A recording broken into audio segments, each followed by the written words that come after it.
The camera descends into a landscape that feels older than memory itself. The ground is cracked, layered, and patient, holding the weight of hundreds of millions of years beneath its surface. Heat radiates upward, not as a dramatic wave, but as a constant pressure that defines everything that lives here. This is not a place for speed or excess movement. It is a place for organisms that endure. Among the stones, beneath thin slabs of rock and inside narrow crevices that have sheltered countless generations, a black scorpion waits. Its presence feels less like an animal entering a scene and more like a mechanism revealing itself, as if the land has briefly exposed one of its original tools. Scorpions are among the oldest terrestrial predators still alive. Long before forests formed canopies and before reptiles ruled the land, their ancestors made the transition from shallow seas onto primitive shorelines more than 400 million years ago. At that time, Earth was a world dominated by microbial mats, early plants, and arthropods experimenting with life outside water. The scorpion lineage emerged during this chaotic biological trial period and passed through it almost unchanged. While entire evolutionary experiments vanished, the scorpion's form persisted, refined not by reinvention, but by restraint.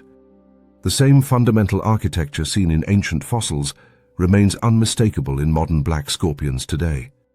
The body plan is brutally simple and remarkably complete. At the front, a pair of pincers functions as both grappling hooks and sensory probes. At the rear, a curved tail arches forward, ending in a venomous stinger designed not for spectacle, but for precision. Between them lies a segmented body armored with hardened plates, offering protection against abrasion, desiccation, and attack. This layout creates a living paradox, a creature that appears primitive yet performs its role with a level of efficiency that more complex designs rarely surpass. Evolution tested countless alternatives, but this configuration never demanded a rewrite. As night falls, the desert transforms. Surface temperatures drop rapidly, and subtle movements begin to register through the ground. A black scorpion emerges slowly, its body low, its legs barely lifting from the substrate. Vision plays a minor role here. Instead, the scorpion experiences the world as a map of vibrations. Specialized sensory hairs and slit-like organs embedded in its legs and exoskeleton detect minute disturbances traveling through sand and stone. Each step of a passing insect, each scrape of a beetle's wing against the ground, sends a signal that the scorpion interprets instantly. This sensory system does not ask what the prey looks like. It asks only where it is and how fast it moves. The hunting strategy has changed little since the Paleozoic era. There is no chase, no wasteful burst of energy. The scorpion waits, motionless, sometimes for hours. Its metabolism is tuned for patience, capable of surviving months on a single successful kill. When the vibrations reach a critical pattern, the response is immediate and decisive. The pincers snap shut, anchoring the prey before it can react. If resistance follows, the tail arcs forward in a smooth, controlled motion, delivering venom with surgical accuracy. The encounter ends almost as soon as it begins, not through speed, but through inevitability. The venom itself is a product of deep evolutionary fine-tuning. In black scorpions, it is not designed for dramatic pain alone, but for rapid neuromuscular disruption. The compounds interfere with ion channels in nerve cells, overwhelming the prey's nervous system and locking muscles into paralysis. This allows the scorpion to subdue animals that may be faster, stronger, or more heavily armored than itself. Importantly, venom use is economical. Producing it requires energy and resources, so scorpions modulate their dose carefully, injecting only what is necessary for the situation. This level of control reflects a nervous system that is simple in structure, but precise in function. Compared to mammals or birds, a scorpion's nervous system appears almost minimal. There is no centralized brain issuing complex commands, only a series of ganglia distributed along the body, each responsible for specific regions and reflexes. Yet this decentralization is a strength rather than a limitation. Signals travel short distances, reactions occur without hesitation, and critical movements remain reliable even if part of the system is damaged. The design favors certainty over flexibility. In an environment where mistakes mean death, reliability is more valuable than intelligence. The armored plates covering the scorpion's body serve multiple purposes beyond defense. They reduce water loss in arid conditions, shield internal organs from temperature extremes, and provide structural support for muscle attachment. Black pigmentation often plays a role in thermoregulation, absorbing heat during cooler periods and allowing the animal to become active more quickly at nightfall. Despite their association with darkness, scorpions are finely tuned to the thermal rhythms of their environment, adjusting activity windows with remarkable precision to conserve energy and avoid lethal heat exposure. Fossil records reveal how little this strategy has changed. Ancient scorpions, some of which were larger and even semi-aquatic, show the same fundamental arrangement of limbs, tail, and sensory equipment. While dinosaurs came and went, while mammals reinvented themselves repeatedly, the scorpion remained committed to a design that already worked. This is not stagnation. It is evolutionary confidence. When a form consistently solves the same problem across vastly different eras, selection pressures favor preservation over innovation. Even reproduction reflects this ancient continuity. Courtship is cautious and ritualized, involving synchronized movements and tactile communication to avoid fatal misunderstandings. The female gives birth to live young rather than laying eggs, an adaptation that protects offspring in unstable environments. The newborn scorpions climb onto the mother's back, remaining there until their first molt hardens their exoskeletons. This brief period of dependency increases survival odds in a world where vulnerability is punished instantly. Ecologically, black scorpions occupy a critical position as regulators of insect populations. They remove weak, careless, or overly abundant prey, shaping the nocturnal ecosystem through quiet pressure rather than visible dominance. Their presence influences where insects forage, how long they remain exposed, and which microhabitats remain viable. In this way, an animal that rarely moves becomes an unseen architect of its environment. What makes the scorpion truly remarkable is not any single trait, but the cohesion of the whole. Every element reinforces the others. Sensory systems support ambush hunting. Venom compensates for limited strength. Armor protects during slow movement. Metabolism enables endurance. There is no redundancy, no excess ornamentation. The scorpion does not adapt by adding complexity, but by refining balance. Watching a black scorpion move across the ground feels like observing a prototype that never left production because no upgrade was necessary. It is a reminder that evolution does not favor novelty for its own sake. It favors solutions that work again and again under relentless conditions. In a world obsessed with speed and transformation, the scorpion endures by remaining exactly what it has always been. An armored dagger with claws, perfected long before the first dinosaur took its breath. The scene opens not in the present, but in a sky that no longer exists. 300 million years ago, long before birds, long before bats, and long before flowering plants reshaped the land, the air itself belonged to insects. Dense forests of giant club mosses and early conifers exhaled oxygen-rich atmospheres, and above them flew predators unlike anything alive today. Fossilized wings preserved in stone reveal dragonfly relatives with spans as wide as modern seabirds, moving through prehistoric skies with unchallenged authority. These ancient forms did not simply fly, they dominated airspace in a world where nothing else had yet learned how. What survived from that era was not their size, but their design. As atmospheric conditions changed and vertebrates eventually entered the air, the giants vanished. But the blueprint remained, refined and compressed rather than discarded. Modern dragonflies, including the scarlet dragonfly, are direct inheritors of this ancient aerial architecture. Their bodies carry the same fundamental plan that once ruled the Carboniferous skies. 4 independently controlled wings, oversized compound eyes, a lightweight but rigid thorax, and neural circuits optimized for intercepting moving targets in 3 dimensions. In the present day, the scarlet dragonfly patrols freshwater margins where sunlight reflects off still water and reeds sway with the slightest breeze. At rest, it appears almost delicate, its slender abdomen glowing red against green vegetation. But the moment it takes flight, the illusion dissolves. The air becomes its operating space, a volume rather than a surface, and the dragonfly moves through it with a level of control that still challenges human engineering. Each of its 4 wings beats on a slightly different phase, allowing constant adjustment of lift, thrust, and rotation. Unlike birds, which rely on paired wings working together, the dragonfly can tilt, stall, hover, reverse, and pivot without losing stability. This independence is not decorative, it is functional superiority. By adjusting the timing and angle of each wing, the scarlet dragonfly generates complex airflow patterns that maximize efficiency at low speeds and explosive acceleration when needed. Counter-rotating vortices form above and below the wings, recycling energy instead of wasting it. This allows prolonged hovering, sudden vertical climbs, and rapid lateral shifts that leave most flying animals unable to respond. What appears effortless is the result of a mechanical solution perfected long before vertebrates ever attempted flight. The eyes complete the system. A dragonfly's compound eyes dominate its head, wrapping nearly all the way around to provide an almost uninterrupted field of vision. Each eye contains tens of thousands of individual visual units, each sampling light independently. This does not produce a sharp image in the human sense, but it excels at detecting motion. For a scarlet dragonfly, the world is not composed of objects but trajectories. Anything that moves is instantly registered, its speed and direction assessed in fractions of a second. When prey enters this visual field, the dragonfly does not react impulsively.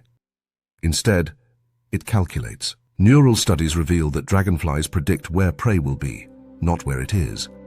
Their nervous system locks onto a moving insect and adjusts flight to intercept its future position, minimizing course corrections and energy expenditure. This interception strategy mirrors targeting algorithms used in modern guided systems, developed independently by evolution hundreds of millions of years earlier. The dragonfly commits to a path, accelerates, and arrives precisely where the prey's flight will intersect its own. The hunt unfolds in silence. A mosquito or small fly lifts from the water's surface, unaware that it has entered controlled airspace. The scarlet dragonfly launches from its perch, wings blurring into transparency. There is no chase in the traditional sense. Within moments, the prey is captured mid-air, scooped into a basket formed by spiny legs, and consumed without landing. Feeding often happens on the wing, allowing the dragonfly to remain airborne for extended periods while processing multiple targets in succession. This efficiency shapes entire ecosystems. Dragonflies act as dominant aerial predators in freshwater habitats, exerting constant pressure on insect populations. Mosquito numbers, midge swarms, and even agricultural pests are regulated not by chance, but by sustained predation from these hunters. Their presence alters where insects emerge, how long they remain active, and how high they dare to fly. In this way, the scarlet dragonfly influences not only prey abundance, but the behavior of entire insect communities. Thermoregulation plays a crucial role in maintaining this dominance. Dragonflies are ectothermic, relying on environmental heat to power their muscles. The scarlet dragonfly uses body orientation, wing positioning, and pigmentation to manage temperature precisely. In cooler conditions, it angles its body toward the sun, absorbing heat to activate flight muscles. During intense heat, it adjusts posture to reduce exposure and avoid overheating.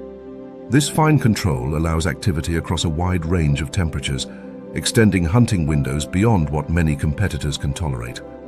The life cycle reinforces this aerial mastery by beginning in a completely different medium.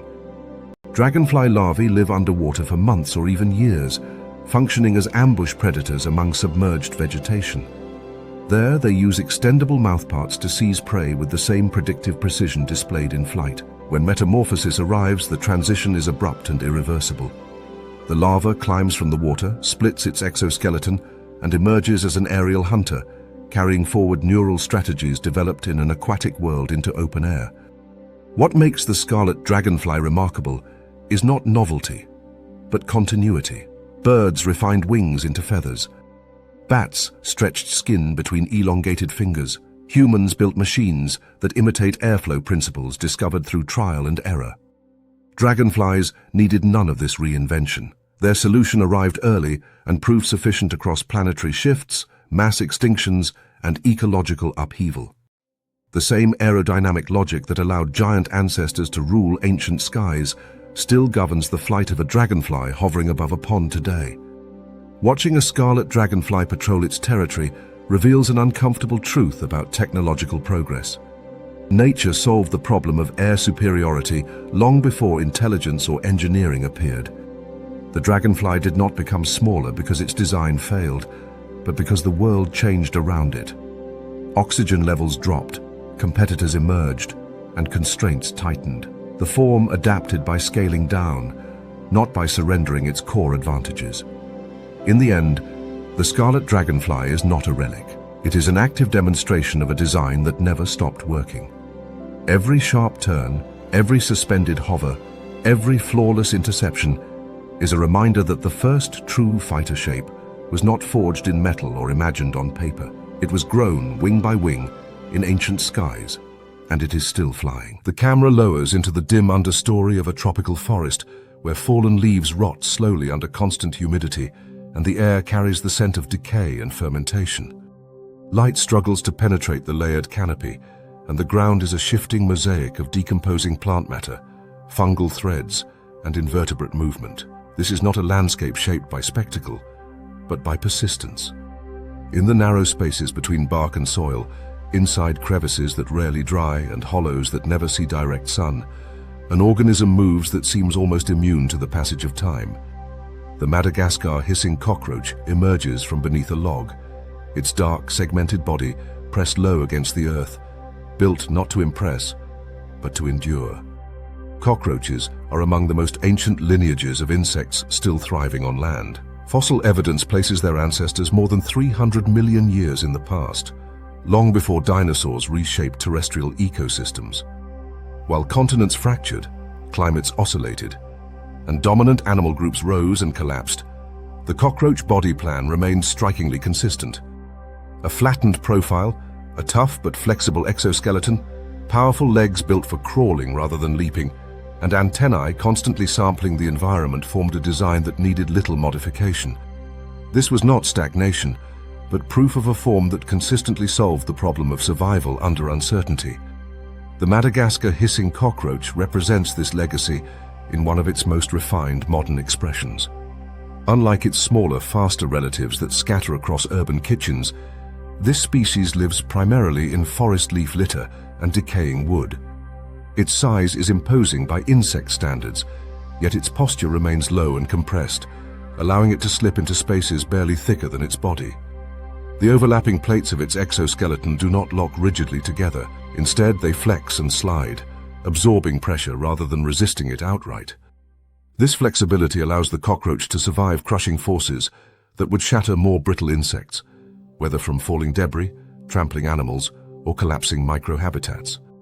Movement here is deliberate rather than hurried. The cockroach advances with a steady rhythm, antennae sweeping constantly, detecting chemical cues left by fungi, bacteria, and other invertebrates. Vision plays a secondary role in this world of darkness and clutter. Instead, survival depends on touch and smell, on the ability to read a landscape by contact rather than sight. This sensory emphasis reflects a deeper evolutionary strategy. Avoid exposure, minimize risk, and remain active when competitors falter. The digestive system completes the picture of resilience. Cockroaches are not specialists. The gut of the Madagascar hissing cockroach is designed to extract nutrients from an astonishing range of materials. Decaying leaves, rotting wood, shed skin, dead insects, and even dried animal waste can all be processed into usable energy. Symbiotic microorganisms within the gut break down complex plant fibers and detoxify compounds that would poison less adaptable feeders. This internal ecosystem allows the cockroach to thrive on resources that appear worthless or dangerous to others. This omnivorous flexibility proved decisive during Earth's greatest crises. When asteroid impacts darkened skies and volcanic winters collapsed food chains, specialists starved, plants died back, herbivores followed, and predators soon after. Cockroaches survived by retreating into cracks, soil layers, and debris piles where temperature fluctuations were dampened and moisture persisted. There, they fed on the remnants of catastrophe itself. Ash-coated vegetation, fungal blooms, and decaying carcasses became fuel rather than obstacles. While ecosystems above ground reset themselves over centuries, cockroach populations endured in the shadows, waiting for conditions to stabilize. The Madagascar hissing cockroach adds an additional adaptation to this ancient toolkit: communication through sound. When threatened or competing for space, it forces air through specialized spiracles, producing a distinctive hiss. This sound is not vocalization in the vertebrate sense, but a mechanical warning, startling predators and establishing dominance without direct combat. The ability to resolve conflict through intimidation rather than injury conserves energy and reduces risk, aligning perfectly with a strategy centered on longevity rather than aggression. Reproduction further reinforces this model. Rather than laying exposed eggs, the female retains developing young internally until they are ready to emerge, providing protection during the most vulnerable stages of development. Offspring are born into environments already selected for survival, often within stable shelters, rich in food and microbial life. Growth is gradual, punctuated by molts that allow the exoskeleton to expand without sacrificing protection for long periods. At no stage is the cockroach truly defenseless. The ecological role of the Madagascar hissing cockroach is not glamorous, but it is essential. By consuming decaying organic matter, it accelerates nutrient cycling, breaking down complex materials into forms usable by plants and microorganisms. In this way, cockroaches act as quiet recyclers, stabilizing ecosystems after disturbance. Their abundance ensures that waste does not accumulate unchecked, preventing secondary crises in already stressed environments. What distinguishes the cockroach from many other survivors is not luck, but preparation. Every major extinction event rewarded traits that cockroaches already possessed: low energy requirements, broad diets, shelter-seeking behavior, and physiological tolerance for poor conditions. They did not need to evolve these traits in response to disaster. They arrived with them already installed. The Madagascar hissing cockroach stands as a living record of this strategy. Its form does not chase efficiency in speed or strength, but in consistency. The same low profile that allows it to hide from predators also protects it from fire, cold, and pressure.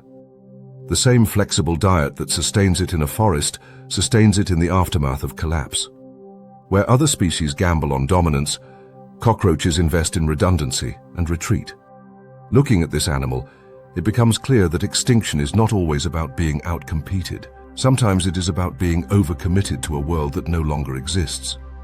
Cockroaches avoid this trap by never fully committing to any single ecological narrative. They are prepared for abundance, scarcity, stability, and chaos in equal measure. If history repeats itself, as it has many times before, the qualities that carried cockroaches through past cataclysms remain unchanged. The Madagascar hissing cockroach does not represent a future adaptation waiting to happen. It represents a solution already tested across hundreds of millions of years. When the next global disruption arrives, this design will not need to improvise. It will simply do what it has always done: retreat, consume the aftermath, and persist. The camera drifts through a forest that feels suspended between eras. Towering trunks rise straight and unbranched, their crowns high above forming a sparse canopy that lets shafts of light fall unevenly onto the forest floor. In the deep past, this would have been a world dominated by giant ferns and early conifers, plants that reproduced without flowers and shaped landscapes long before grasses or broadleaf trees existed. Even now, in modern forests that echo this ancient structure, the visual language of branches, stems, and shadows remains remarkably consistent. Against this backdrop, a form hangs motionless, aligned perfectly with a twig that seems no different from any other.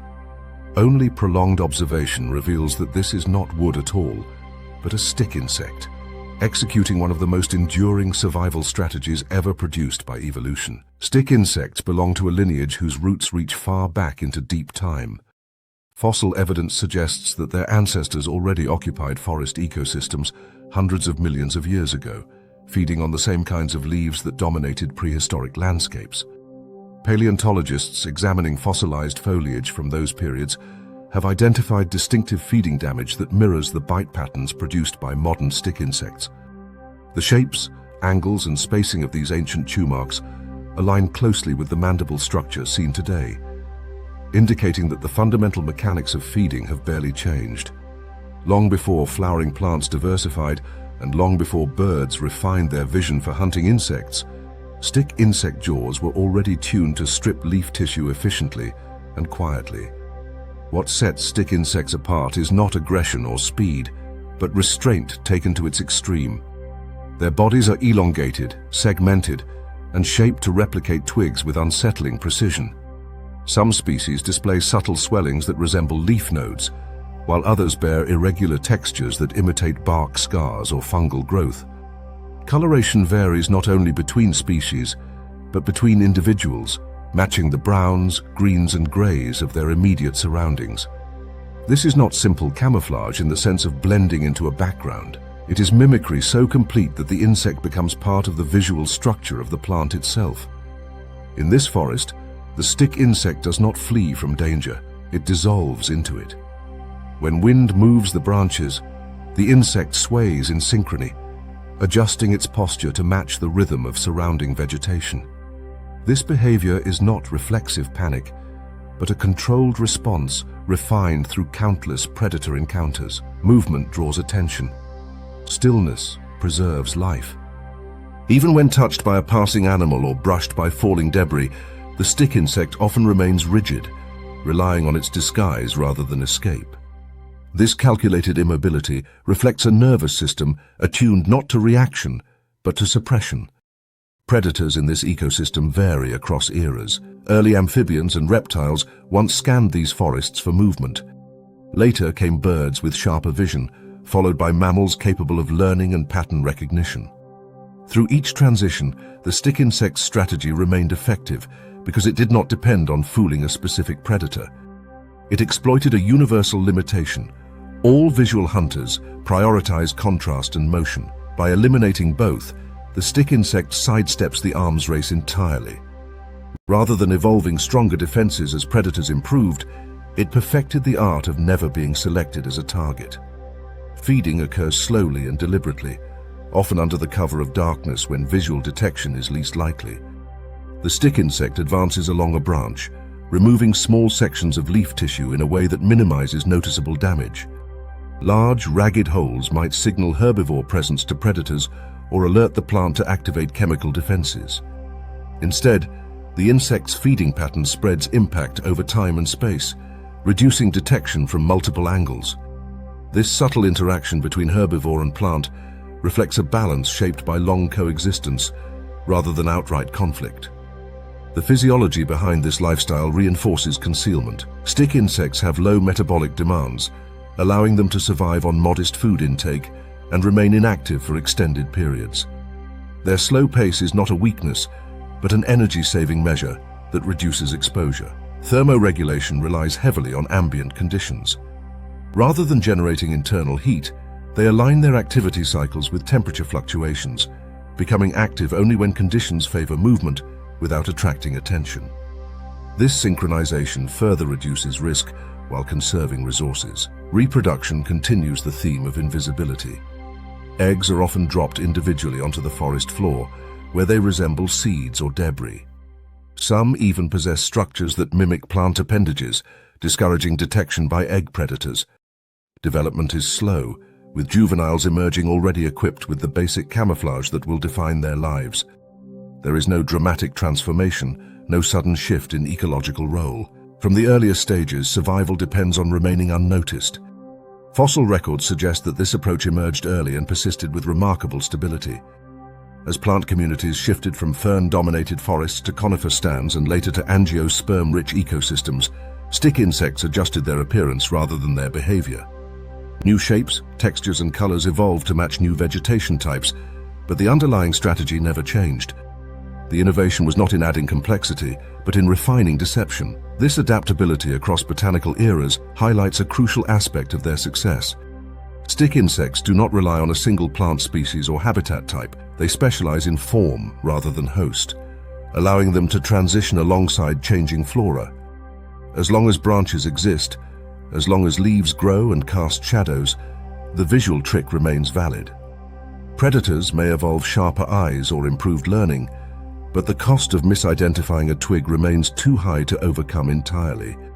Occasionally, the illusion fails. A bird's beak snaps shut around what seemed like part of a branch, or a mammal's grasp reveals unexpected movement. In these moments, stick insects reveal a secondary layer of defense. Some can autotomize limbs, sacrificing a leg to escape and later regenerating it over successive molts. Others rely on chemical deterrence, releasing substances that taste unpleasant or irritate mucous membranes. These defenses are rarely the first line of survival, but they provide redundancy when camouflage alone is not enough. Despite these backups, the defining feature remains absence rather than action. The stick insect does not conquer territory or dominate food webs. It persists by occupying a space so quietly that it rarely registers as life at all. In ecological terms, this is a powerful position. It allows stable populations without triggering escalation from predators or plants. It minimizes energy expenditure and maximizes lifespan in environments where constant adaptation is costly. Across hundreds of millions of years, this strategy has proven scalable. It worked in humid Carboniferous forests, in Mesozoic conifer woodlands, and in modern tropical and temperate ecosystems. While other lineages rose and fell through cycles of specialization and extinction, stick insects refined a single principle to near perfection. Do not advertise your presence, do not provoke response. Become indistinguishable from the structure of the world itself. Watching a stick insect in its natural habitat feels less like observing an animal and more like witnessing a concept made flesh. It embodies the idea that survival does not always favor the strongest or fastest, but often the most patient and least conspicuous. In a biosphere shaped by attention and competition, the stick insect thrives by refusing to participate.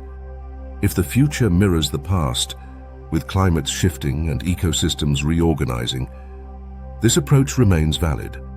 As long as plants grow and predators search for movement, disappearing in plain sight will continue to outperform brute force.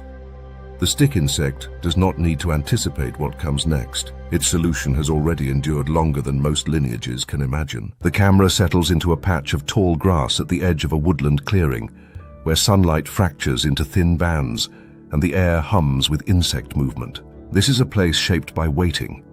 Stems sway gently, leaves overlap in layered screens, and every surface offers a perch from which to observe without being seen. Among these vertical lines, a shape holds itself in absolute stillness.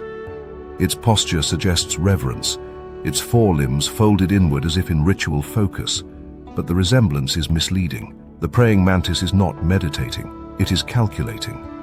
Mantises belong to an ancient predatory lineage whose defining traits appeared long before modern ecosystems took shape. Fossil evidence from early insect beds reveals mantis relatives already equipped with raptorial forelegs, hinged and armed with spines, capable of snapping shut with lethal speed. These early forms lived in forests dominated by primitive plants, where arthropods ruled the land and aerial predators were only beginning to emerge. Even then, the basic mantis weapon was already present, a mechanical solution so effective that it required no fundamental redesign across vast spans of evolutionary time.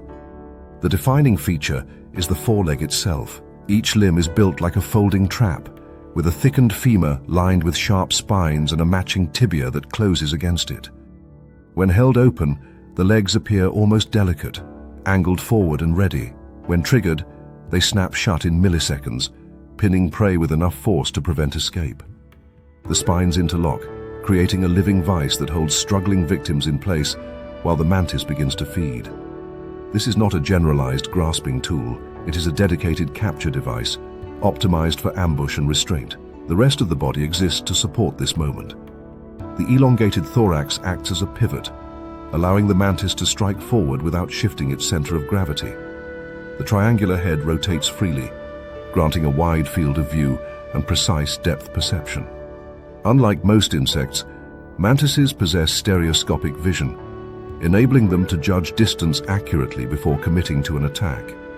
This visual system allows the mantis to remain motionless until the probability of success is nearly absolute. Energy is conserved, risk is minimized. Hunting begins with stillness that borders on invisibility. A mantis aligns itself with vegetation, matching color, texture, and orientation. Some species resemble leaves complete with veins and irregular edges. Others mimic twigs, bark, or flowers, exploiting the expectations of both prey and predators. Camouflage varies widely across mantis species, but the core behavior does not. The mantis waits, forelegs raised and ready, eyes tracking movement with slow, deliberate turns of the head. When prey enters range, there is no warning. The strike is explosive, driven by stored muscular tension released all at once. Serrated spines bite into wings, legs, or thoraxes, immobilizing the target instantly. Unlike predators that rely on venom or crushing force, mantises depend on control. The prey is held alive but helpless, consumed gradually, while the mantis maintains its grip. This method reduces the chance of injury to the predator and ensures that energy intake begins immediately. This strategy has proven so effective that nearly every mantis species alive today uses the same fundamental sequence.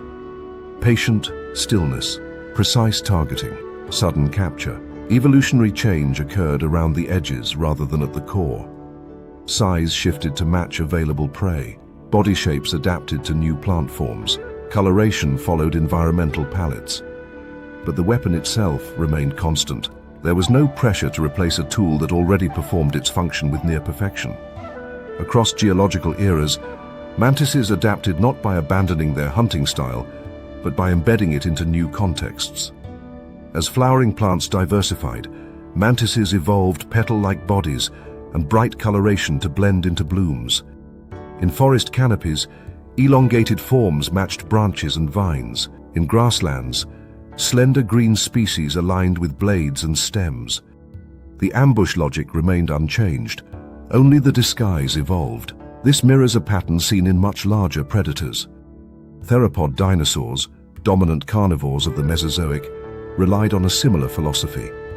They conserved energy through ambush, used forward-facing vision to judge distance, and employed specialized forelimbs or jaws to secure prey quickly. The praying mantis operates on the same principles, scaled down to an insect world. It does not chase. It does not waste movement. It waits for certainty, then commits fully. The comparison extends beyond behavior into biomechanics. Like theropods, mantises balance aggression with stability. The hind legs anchor the body during a strike, preventing recoil. The abdomen remains flexible, absorbing motion without compromising posture.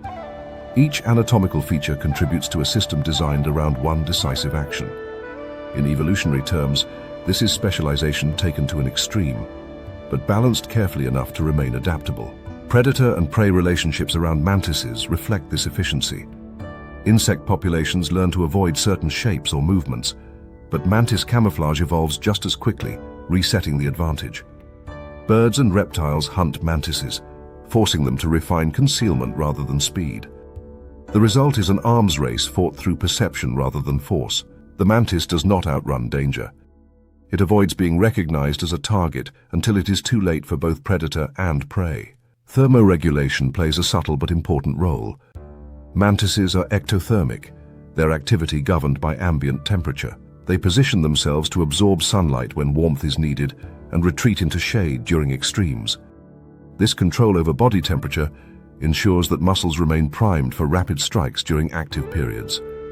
A mantis that cannot strike fast enough is not merely inefficient, it is exposed. Reproduction introduces one of the most widely misunderstood aspects of mantis biology. Sexual cannibalism, while not universal, occurs under specific conditions and reflects the same energy calculus that governs hunting. A female that consumes a male gains nutrients that can be invested directly into egg production, increasing offspring survival. This behavior is not ritual or cruelty. It is an extension of the same logic that defines the mantis approach to life. Maximize return, minimize waste. Egg cases are deposited in protected locations, hardened structures that shield developing young from environmental extremes and predators.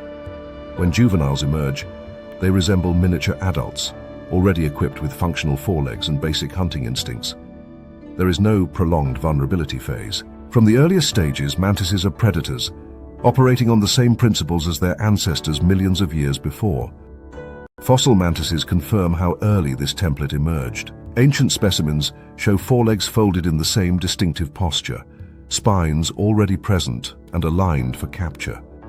Even as continents shifted and climates oscillated, this design persisted. While other predatory insects experimented with venom, silk, or speed, mantises refined a single approach until it bordered on inevitability. Watching a praying mantis hunt today is to witness a behavior sequence older than many ecosystems. The stillness feels deliberate, the strike preordained. There is no hesitation, no correction. Once initiated, the outcome is decided. This certainty is the mark of a design that has endured countless trials and required little adjustment.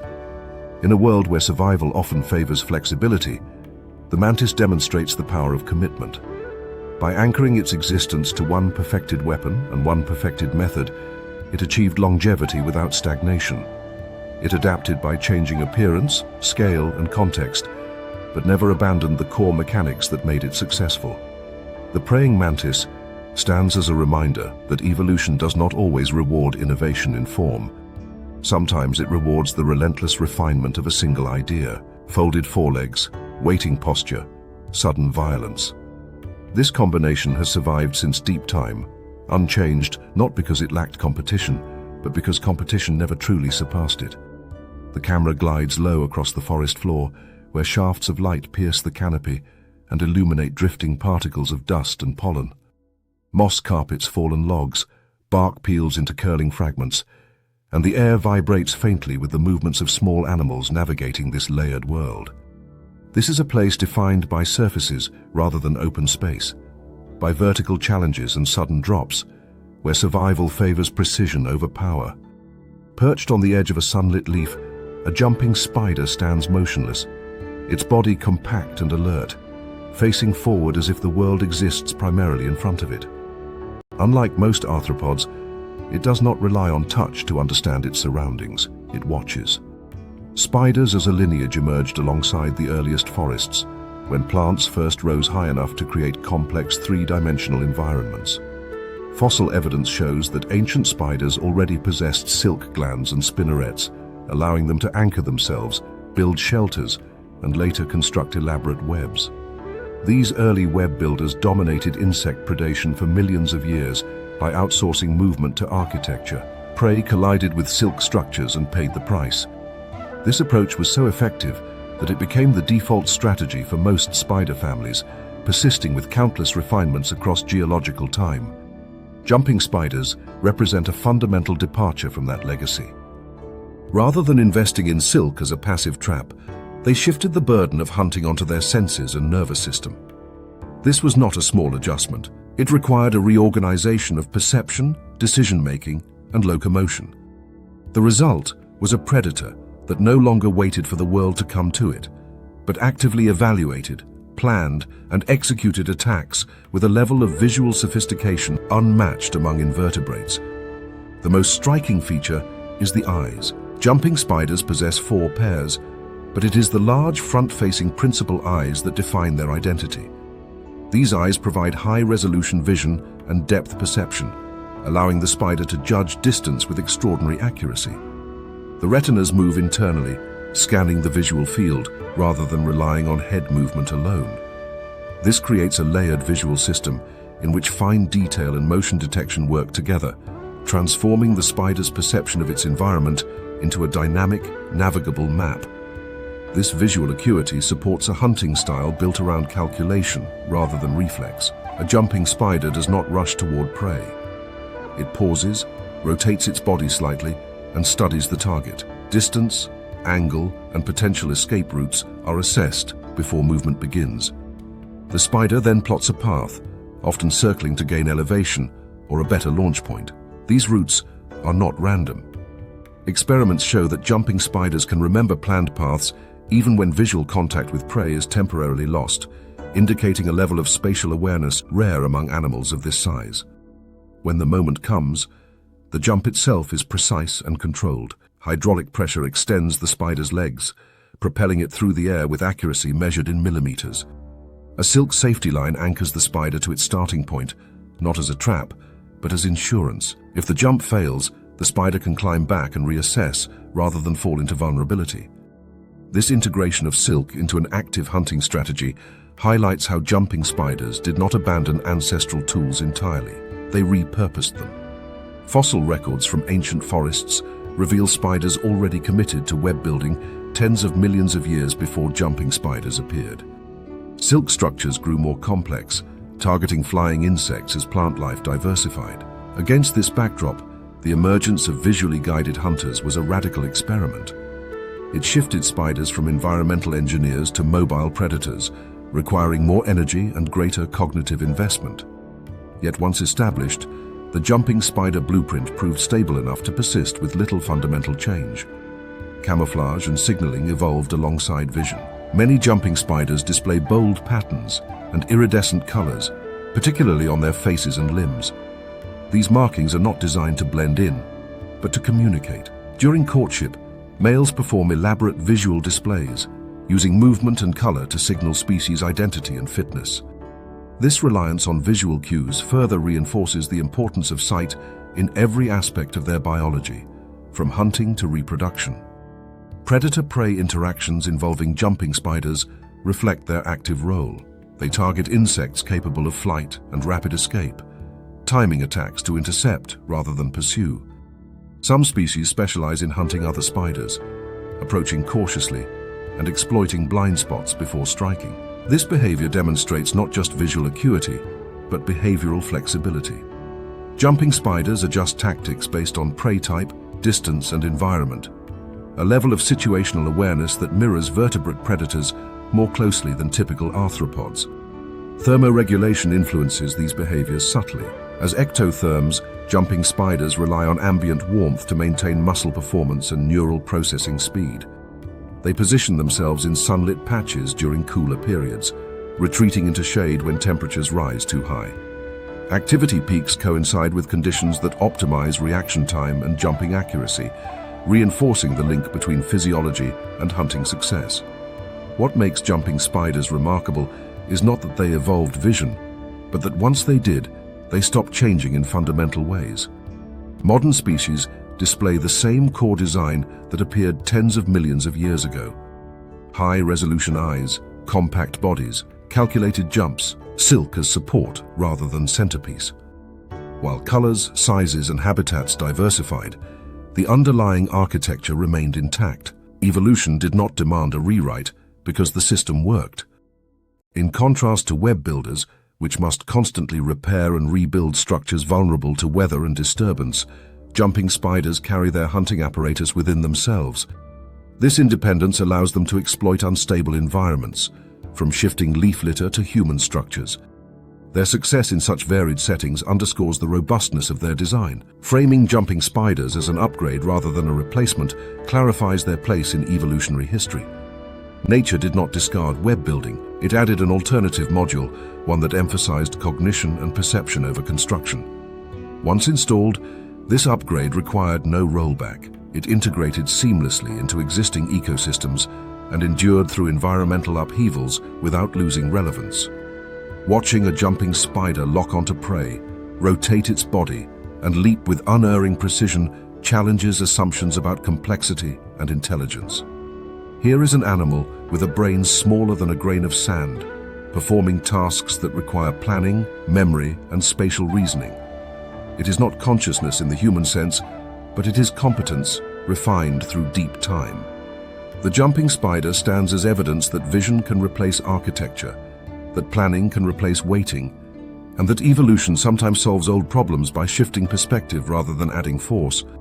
Long after ancient forests gave way to modern landscapes, this visual sniper remains perfectly adapted, not because it keeps changing, but because it never needed to. The camera descends into a tropical forest where humidity clings to every surface and the ground seems alive with movement.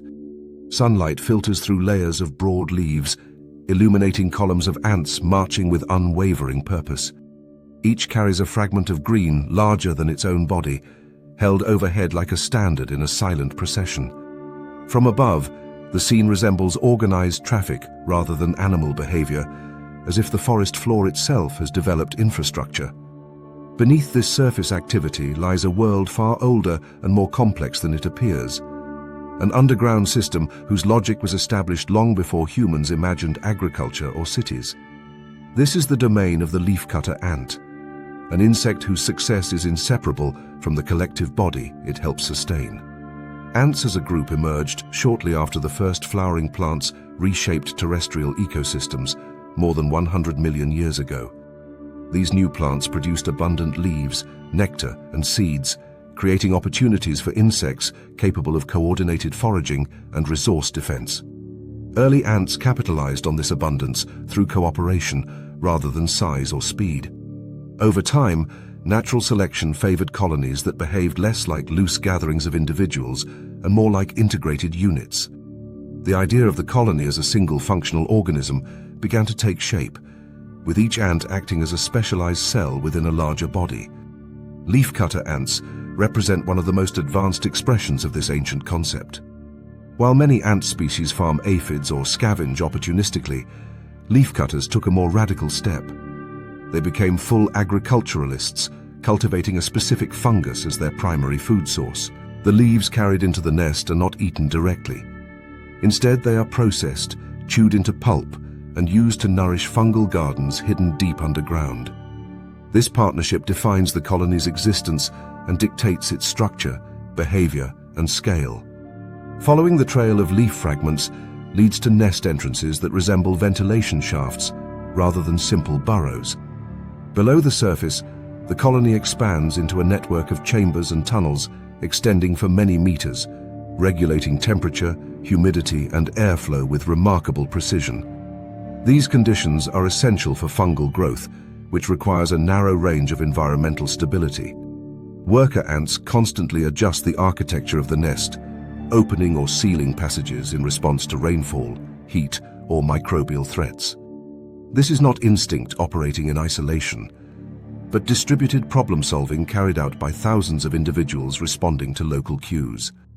Inside the fungus chambers, the agricultural process unfolds continuously. Specialized workers tend the gardens, pruning fungal strands and removing contaminants. If foreign molds appear, ants isolate and eliminate them before they spread. Some workers carry waste to designated refuse chambers far from the gardens, preventing disease from circulating within the colony. Others patrol tunnels, defending against invading insects or rival ants. The division of labor is strict and efficient, with body size, mandible shape, and behavior aligned precisely to each role. This caste system is not imposed from above, but emerges from genetic and environmental cues during development. Larvae fed different diets become workers, soldiers, or reproductive individuals. Each form is optimized for its task, contributing to the overall health of the colony rather than personal survival. In this way, leafcutter ants embody the superorganism concept fully. The individual ant is expendable. The colony is immortal, capable of persisting for decades as workers are replaced and chambers expand. The ecological impact of this system is profound. Leafcutter ants harvest vast quantities of vegetation, shaping plant communities and influencing forest regeneration. Their selective cutting alters which plants dominate certain areas, creating mosaic landscapes of growth and recovery. At the same time, their underground activity aerates soil, redistributes nutrients, and enhances microbial diversity. The fungus they cultivate breaks down plant material into accessible forms, accelerating nutrient cycling in ways that benefit surrounding ecosystems. This strategy is ancient in principle, though refined in execution. Fossil evidence indicates that early ants already displayed cooperative behaviors and nest building shortly after flowering plants appeared. While leafcutter ants themselves evolved later, they inherited a framework millions of years in the making. The idea of collective farming did not arise suddenly. It was an extension of behaviors that had proven successful through changing climates and mass extinctions. What distinguishes leafcutter ants is scale. Their colonies can contain millions of individuals, rivaling human cities in population density relative to size. Roads are maintained, resources are transported efficiently, waste is segregated, defense is coordinated. All of this occurs without centralized control or conscious planning. Chemical signals guide behavior, allowing information to flow through the colony faster than any individual could comprehend. Pheromone trails strengthen or fade based on success, dynamically rerouting labor where it is needed most. Comparing this system to human agriculture reveals both parallels and contrasts. Humans domesticated plants and animals to stabilize food supply, freeing time for specialization and cultural development. Leafcutter ants achieved a similar outcome through biological integration rather than conscious design.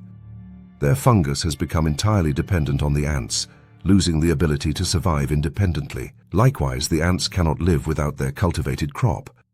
This mutual dependence mirrors early human reliance on domesticated cereals, yet it predates human farming by tens of millions of years. The resilience of this strategy becomes apparent during environmental disruption. When droughts reduce leaf availability or storms damage surface trails, colonies adjust foraging patterns rather than collapse. Stored fungal reserves buffer short-term shortages. The distributed nature of decision-making allows rapid adaptation to local conditions. Where solitary species fail, the superorganism persists by reallocating effort and absorbing losses. Predators exploit leafcutter ants in limited ways, often targeting individuals rather than colonies. Armored exoskeletons, chemical defenses, and sheer numbers deter most threats. Even when predators succeed, the impact is negligible at the colony level. This asymmetry between individual vulnerability and collective strength is central to the ant's evolutionary success. The reproductive cycle reinforces continuity across generations. Winged males and queens emerge in synchronized flights, dispersing to establish new colonies. A single fertilized queen carries a fragment of fungal culture in her mouth, preserving the agricultural lineage as she searches for a nesting site. Once established, she raises the first generation alone, laying the foundation for a future empire. This moment links modern leafcutter colonies directly to ancestors that lived alongside dinosaurs, carrying forward both genes and farming knowledge. Framing leafcutter ants as an industrial civilization is not metaphorical exaggeration. Their system involves production, processing, waste management, defense, and infrastructure maintenance at a scale unmatched by any other insect. Yet it remains rooted in an ancient idea: survival through cooperation and specialization. This concept emerged early in ant evolution and proved so effective that it has been refined rather than replaced. When humans consider agriculture as a defining milestone of civilization, leafcutter ants challenge that narrative. They demonstrate that farming is not inherently tied to intelligence or technology, but to the capacity for collective organization and long-term resource management. Long before humans planted the first seeds, ants were cultivating crops underground, protected from weather and competitors, sustaining populations large enough to reshape ecosystems. The leafcutter ant colony stands as a living reminder that complexity does not require novelty. Its core strategy is old, forged during the age of dinosaurs and preserved through upheaval. What appears today as an insect marvel is, in reality, a time-tested solution scaled to perfection. As forests change and climates shift, these underground empires continue their work, quiet and relentless, proving that some of the most successful civilizations on Earth never needed tools, language, or fire to endure. The camera sinks beneath the forest floor, passing through layers of leaf litter, roots, and darkened soil where sunlight has never reached. Here, time moves differently. Moisture seeps slowly through packed earth, and the vibrations of the surface arrive muted and delayed. This underground world is not empty.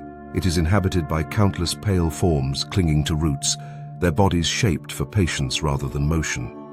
Cicada nymphs anchor themselves to tree veins, feeding steadily and silently, drawing sustenance from organisms far older than themselves.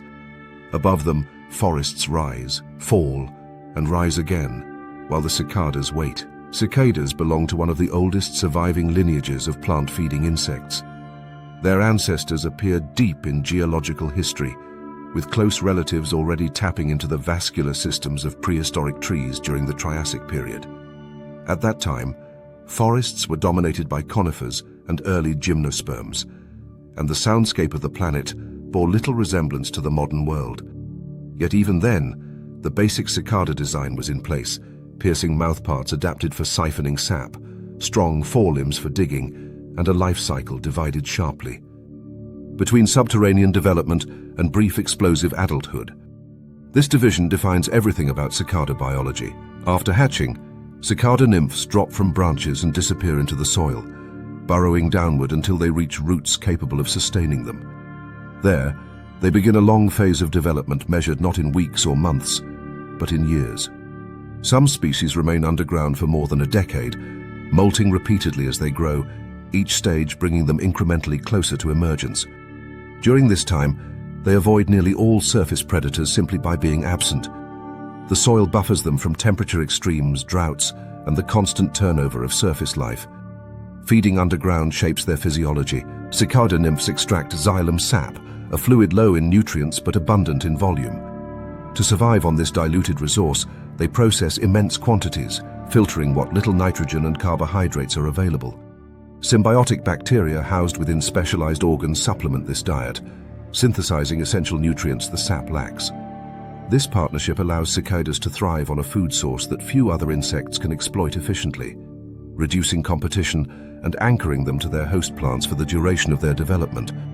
While underground, cicadas are largely insulated from evolutionary arms races happening above. Predators evolve sharper senses and faster reflexes, but these adaptations matter little when prey is buried out of reach. This absence is the first half of the cicada survival strategy.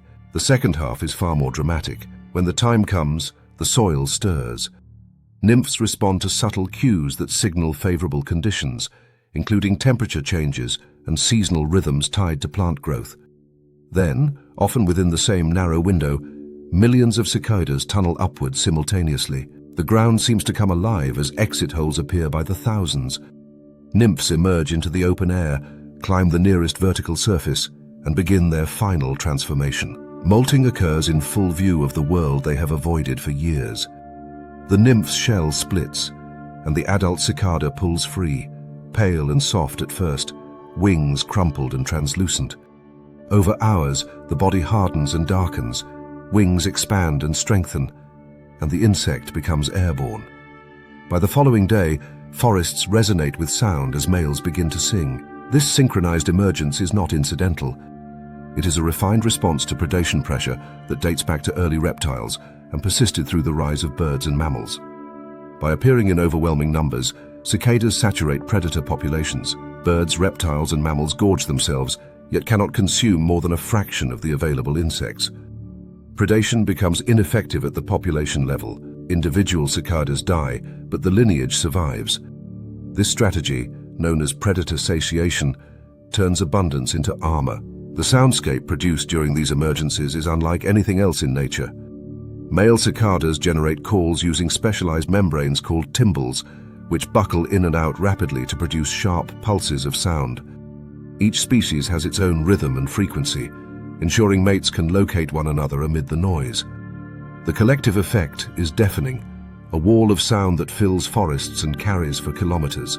This is not communication alone. It is presence announced on a scale that demands attention. Thermoregulation plays a crucial role in this brief adult phase. Cicadas are ectothermic, their muscle performance tied closely to ambient temperature. Emergence timing ensures that conditions support sustained flight and calling.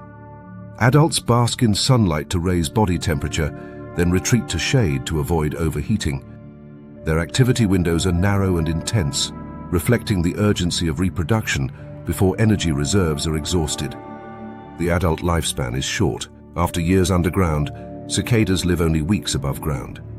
During this time, they mate, lay eggs in tree branches, and die. The eggs hatch, and the cycle begins again as tiny nymphs drop into the soil. This imbalance between long development and fleeting adulthood emphasizes the evolutionary priority placed on timing rather than longevity.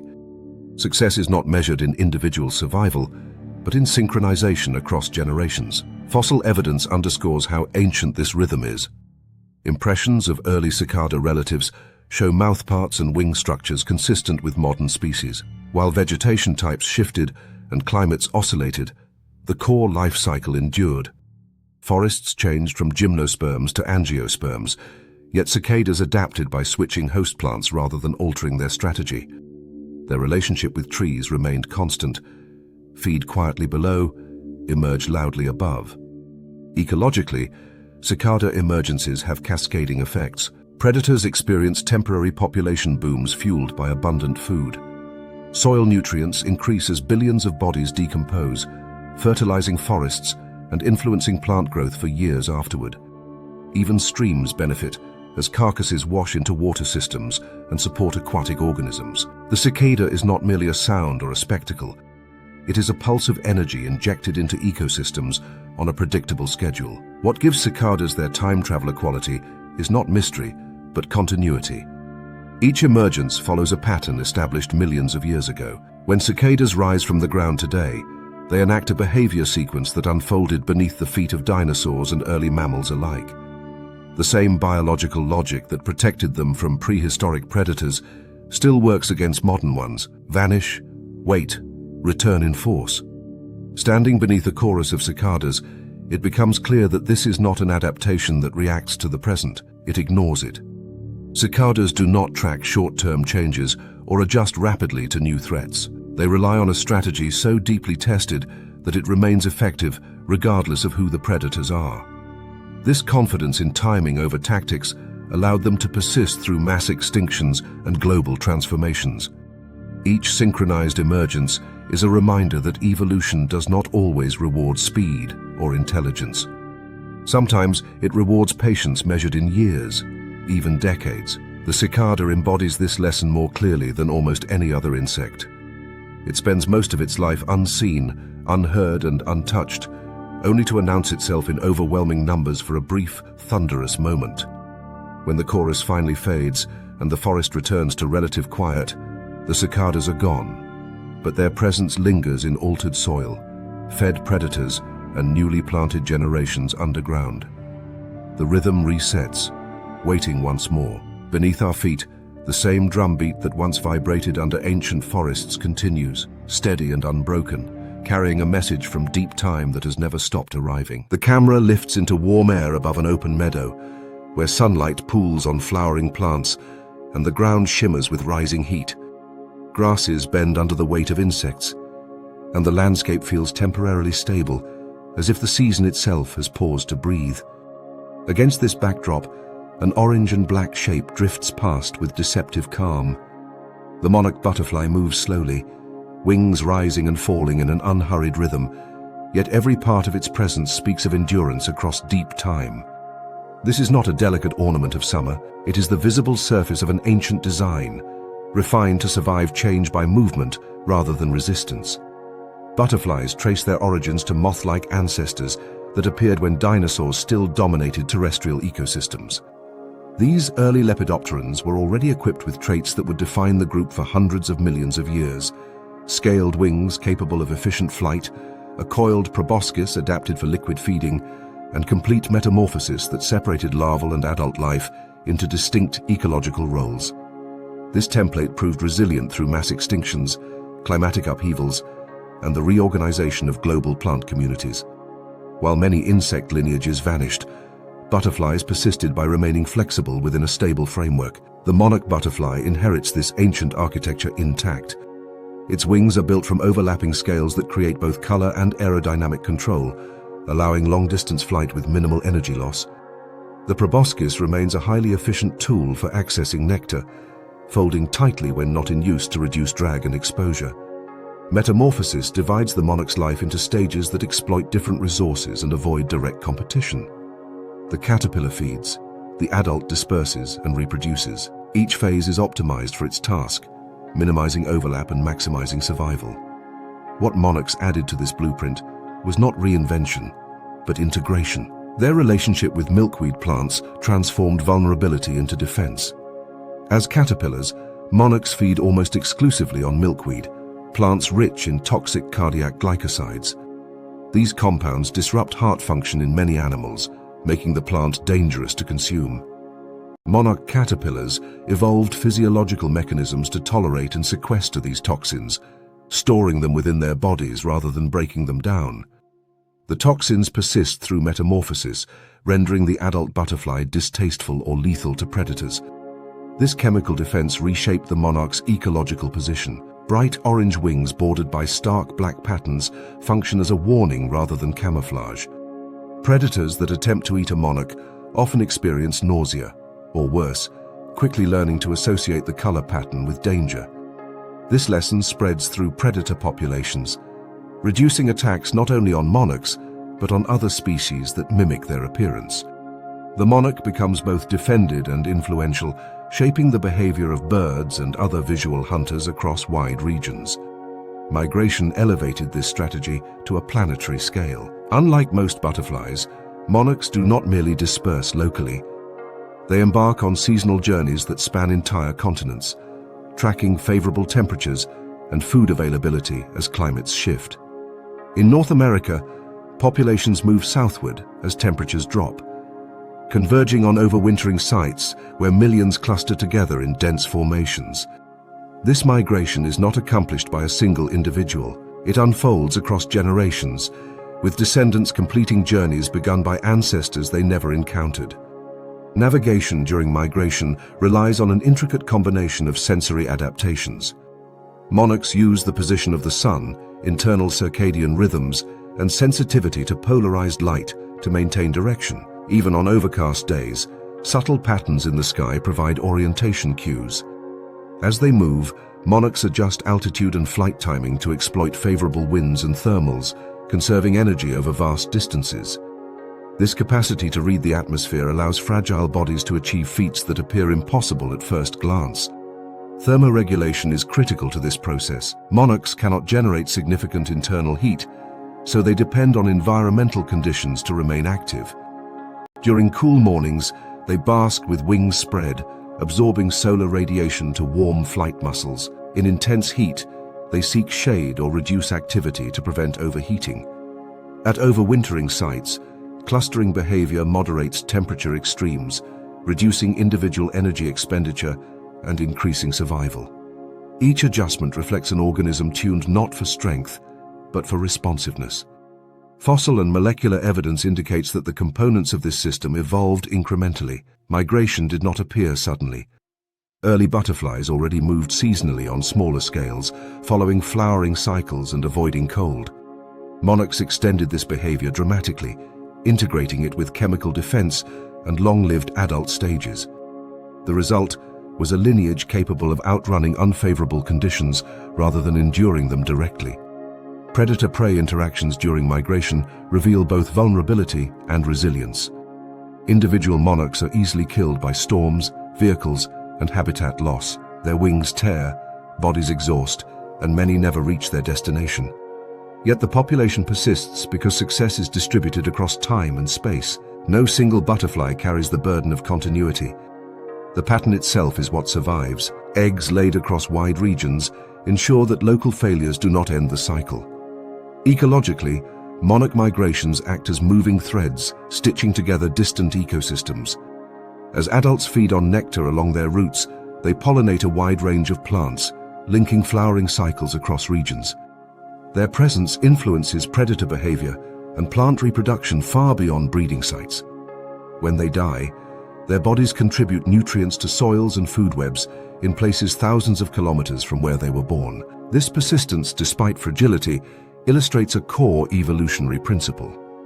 Durability does not always arise from toughness. Sometimes it emerges from redundancy, distribution, and timing. Monarchs do not resist change head-on. They move with it, adjusting routes, timing, and behaviors as climates shift. The ancient butterfly blueprint supports this flexibility, providing a stable platform on which new strategies can operate without compromising the whole.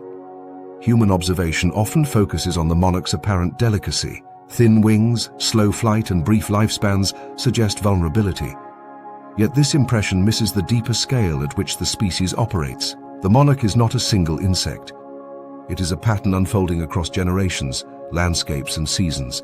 That pattern originated long before humans appeared and has persisted through eras of dramatic change. As Earth's climate continues to transform, monarch migrations face new challenges. Habitat fragmentation, pesticide use, and shifting temperature zones disrupt established routes and resources. Yet the underlying strategy remains robust. Monarchs have survived ice ages, continental drift, and mass extinctions by aligning their life cycle with change rather than stability. Their success lies not in resisting transformation, but in anticipating it. Watching a monarch glide across a field today connects the present moment to deep evolutionary history. The same wing structure that carried early butterflies over ancient forests now carries monarchs across modern continents. The same chemical defenses that once deterred prehistoric predators still function against birds today. The tools are old.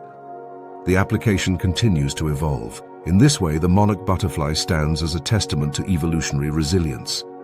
Individual lives are short and easily lost, but the design persists, adapting without abandoning its core. The monarch is fragile by itself, yet nearly impossible to erase as a lineage. It survives not by standing still, but by moving, season after season, carrying an ancient blueprint forward through a changing world. The camera settles into the humid edge of a tropical forest at dusk, where the air thickens and movement slows. Light drains from the canopy in layers, leaving pockets of visibility suspended between trunks and vines. In this narrowing window between day and night, a structure begins to reveal itself. At first, it is only hinted at by distortion, the subtle bending of background shapes where nothing solid should exist. Then, as the angle shifts, a vast circular web emerges, suspended perfectly between branches like an engineered instrument calibrated for the coming darkness. At its center hangs the golden silk orb-weaver, motionless, legs extended, body aligned with tension lines older than civilization. Orb-weaving spiders represent one of the most consequential innovations in arthropod evolution. Fossil evidence suggests that the basic architecture of the orb web appeared very early in spider history, long before mammals diversified, and while dinosaurs still dominated terrestrial ecosystems. Impressions preserved in ancient sediments show radial and spiral silk arrangements strikingly similar to those built today.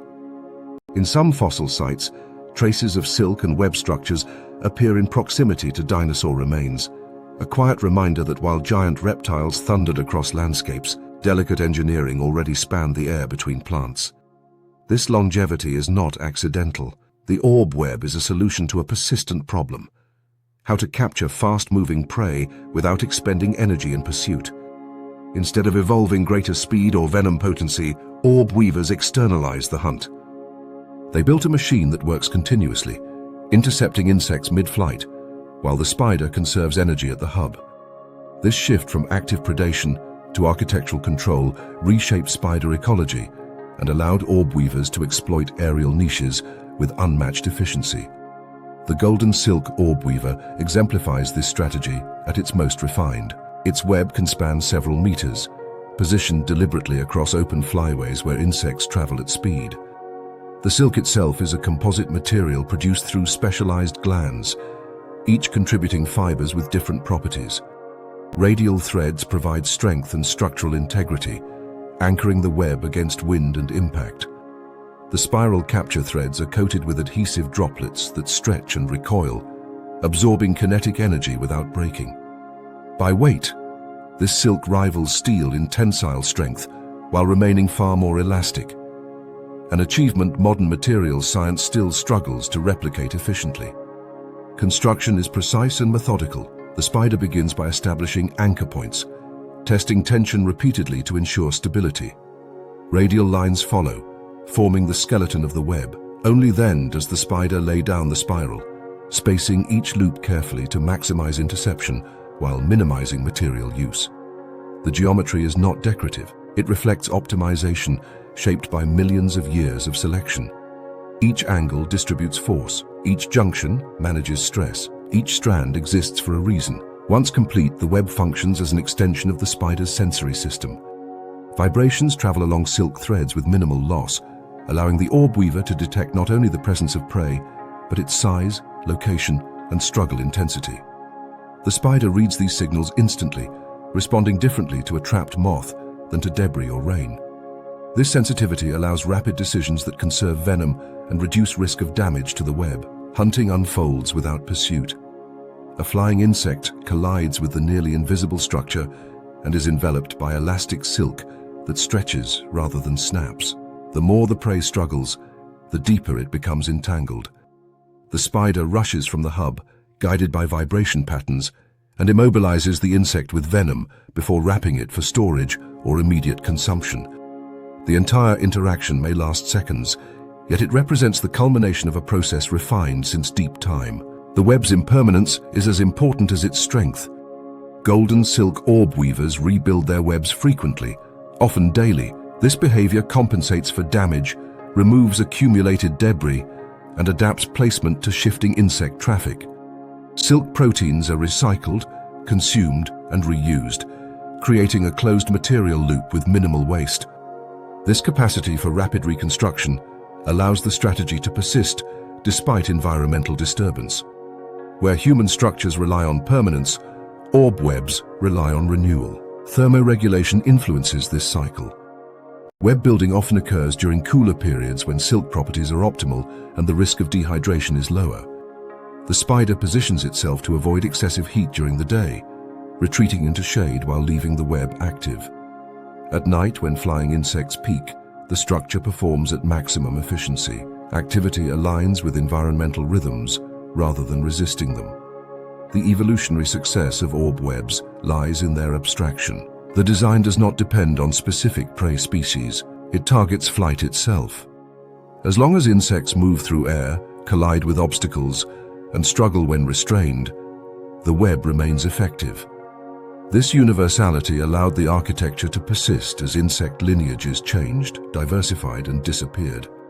While prey evolved faster wings or evasive maneuvers, the web responded through elasticity rather than speed. Comparing this ancient technology to human architecture reveals a stark contrast in timescale. Human cities rise and fall within thousands of years, shaped by cultural, political, and environmental pressures. Materials corrode, designs become obsolete. Orb webs, by contrast, stabilized tens of millions of years ago. Their layout, function, and material logic remain intact across mass extinctions and continental shifts. This is not because spiders resist change, but because the solution they discovered addresses a fundamental physical reality that has not changed. Ecologically, golden silk orb weavers exert quiet influence. By capturing flying insects, they regulate populations that might otherwise explode, affecting pollination dynamics and plant reproduction indirectly.